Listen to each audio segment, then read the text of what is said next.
నమస్తే. ఈ ఎపిసోడ్లో గ్రే హెయిర్ ప్రివెంటింగ్ గురించి చెప్పుకుందాము. తెల్ల జుట్టు వచ్చినప్పుడు ఏం చేయాలి?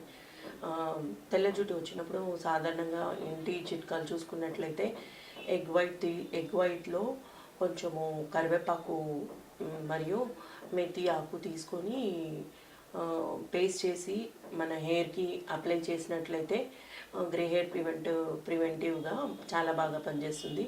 అది ఒక్కరోజు కాకుండా రెగ్యులర్గా 3 to 4 months స్ట్రెచ్ అప్లై చేస్తున్నట్లయితే మనకి గ్రే హెయిర్ అనేది రాదు.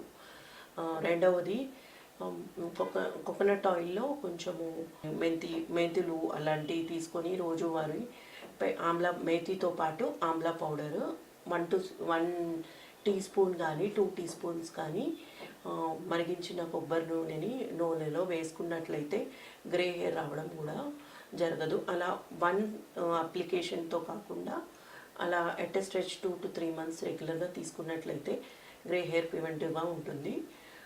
మరియు మనకి నల్ల నువ్వులు ఉంటాయి కదా, నల్ల నువ్వులు జాగ్రీతో పాటు కన్జ్యూమ్ చేసినట్లయితే ఐరన్ కాల్షియం ఎక్కువగా వెళ్తుంది కాబట్టి జుట్టు తొందరగా తెల్లబడదు అండి.